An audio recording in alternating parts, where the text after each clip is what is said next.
Now this is my daily driver. It's not what I'd say is a good looking gun off the offset, and it is looking very much tired.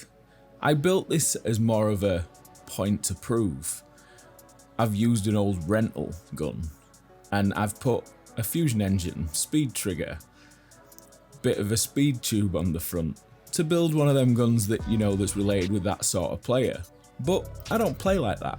I'm a bit of a single shot, double tap type of guy, and I use this as a point when I'm marshalling to show that trigger controls everything.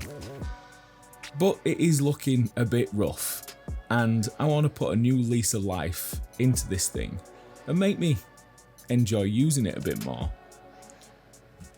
Now I've waited till I need to give the gun a bit of a service before doing this. One, so I can just strip it down and get it all prepped for painting and doing a couple of different steps that I've not even tried before. When painting your rifles, it is best to strip them down. One, so you can get some neater finishes, you can hold them better. And two, it saves your internals getting absolutely covered in paint and overspray and things like that. This is more needed on your AEGs, gas blowbacks, because obviously with a HPA engine there's not as much movement and it's all enclosed and sealed better, especially the fusion engine, now it's all in its own housing. But stripping your gun down into its individual parts, even if it is an AEG, isn't a big job. It's just removing a few pins, removing your barrel and hop assembly, and you just take the gearbox out. You're not actually messing with opening the gearbox. So if you're uncomfortable about it, don't worry about it.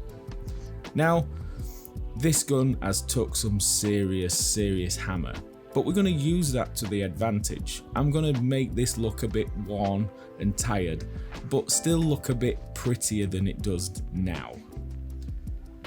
Starting off, I'm going to base coat all my black parts that are going to be either covered with different materials or they're going to be black with just a matte black spray can from High Coat. I love High Coat's cans, they're cheap, they're a really flat matte finish, and they're relatively durable.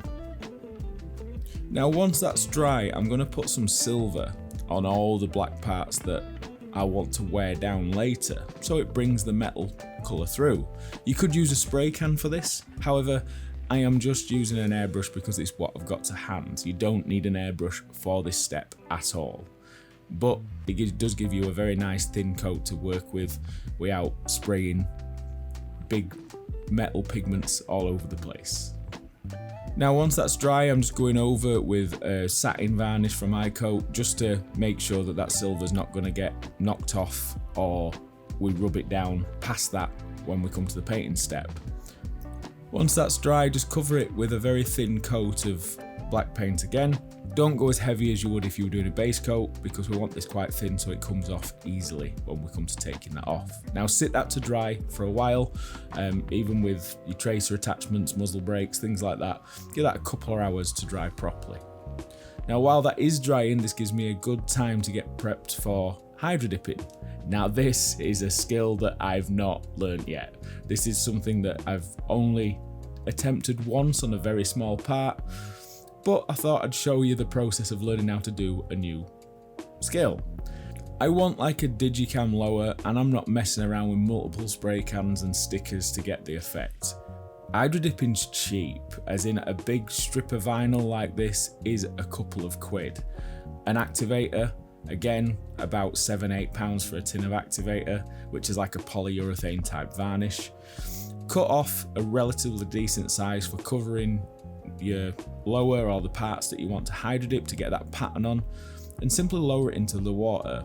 This is pretty fiddly, I'm not gonna lie, because it wants to roll up and everything. I found it's best not to use tape around the edges because the material likes to expand and contract. Once it's sat for a couple of minutes in lukewarm water, spray the activator on quite liberally.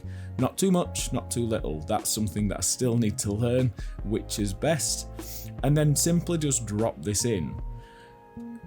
I panicked a little bit when I dropped it in because I didn't clean the top off before pulling it back out or flipping it over, and I got bits on it. And as you can see, there's a moment of panic where I start grabbing things and pulling things away, But don't worry, what sticks to the body seems to stick to the body, and the other stuff that sticks to itself doesn't seem to cause much of an issue.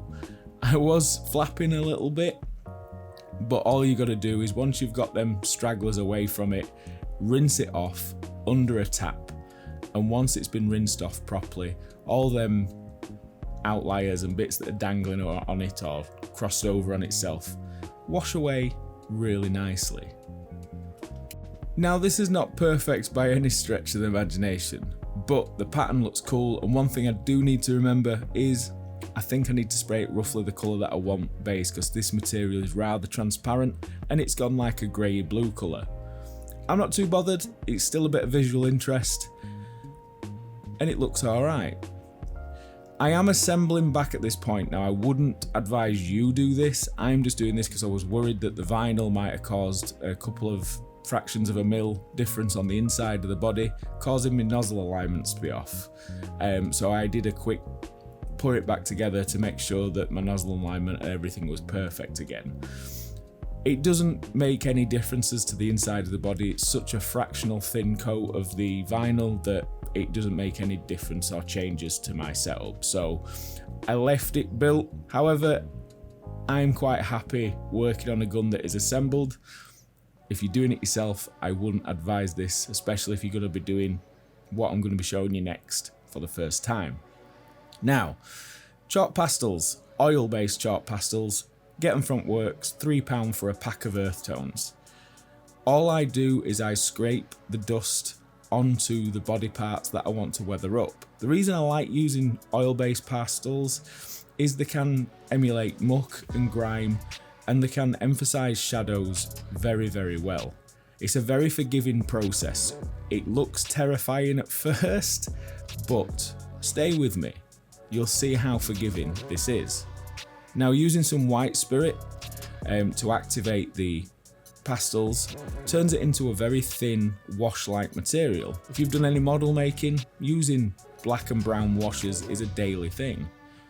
Bathing this all over the body parts that you want to weather up or shade naturally and things like that, just apply a liberal coat of white spirit and it'll flow into them recesses. If it's built up too thick in areas, add more white spirit. Rub it with your finger, rub it with a cloth, or keep brushing it till it goes into the areas that you want it to do. If there's not enough pigment, simple, add more pigment off your chalk pastels. I was just building up the grime so it would look a bit dusty, and it'd also emphasize shadows or any of the chipping in the Hydrodip, and just keep applying a bit more white spirit till you get the look that you want. And if you don't like it, get some white spirit on a cloth and rub it all off and start again. It's that simple. Now, I like to build them up with chalk pastels as well and leave them to settle on their own without applying any more over the top, especially if you're building AKs, because it looks like heavy, dusty rust. And you can fix it all in place with a spray can afterwards. But once you've got the sort of look you like, the nice flat areas, I dab with a cloth just so it doesn't tone down the colour of the Hydrodip too much. And then I just leave that to dry over the course of 45 minutes and I'm happy. Now, using some methylated spirits or wood alcohol or methanol if you're in the United States, and over that thin coat of black paint that we've put on, I'm literally just rubbing very softly to bring off that top layer of paint to expose the silver. So we get like a nice worn out paint look.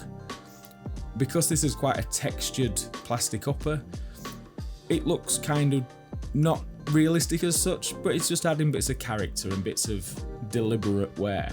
And I like doing stuff like this because it's hard to mess up. You can just literally rub till you're happy. No pun intended. But on things like your muzzle flashers, your tracer units, things like that, this is where this technique really comes into its own. Now, with that horrid speed tube, I'm going to be putting a bit of old Digicam scarf around this. One, it adds a bit of protection to the 3D print, and two, as you can see, I really wanted to do it tan, but it's not gone that colour.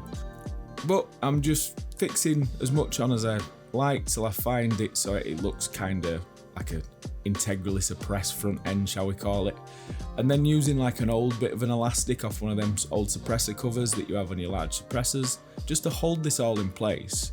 The type of scarf there is, it sort of frictions itself on there rather well. And then to tone down the colour of it, I'm just simply going to use the matte spray can from a distance just to dust the black over it. Now this does a couple of things. It changes the colour, and it also slightly sticks all them flappy bits that you've got together and makes it a lot firmer, so even if it does come a little bit unravelled over time, it's quite a plasticky firm feeling. But once this is all done, I spent an afternoon on this, I'm really happy with how it came out. Now I know that if I am going to be doing a tan digicam lower, I should have sprayed the body tan first to help with the overall colour with the vinyl being transparent. But even with all the mistakes, even with all the flapping a bit because the Hydrodip had coiled on itself and little holes and nicks, it fits in with the overall look of this. Yes, it is a very ugly airsoft gun, but it does look kinda cool. It's the closest I'd ever get to Speedsoft looking guns, it's the closest looking M4 I'd use, and in some daylight you can see just how nice it is, and I wouldn't worry if you're going to try this yourself. It's so simple, it's so easy. If you've liked this video guys, don't forget to like, share and subscribe, and we'll see you for the next one.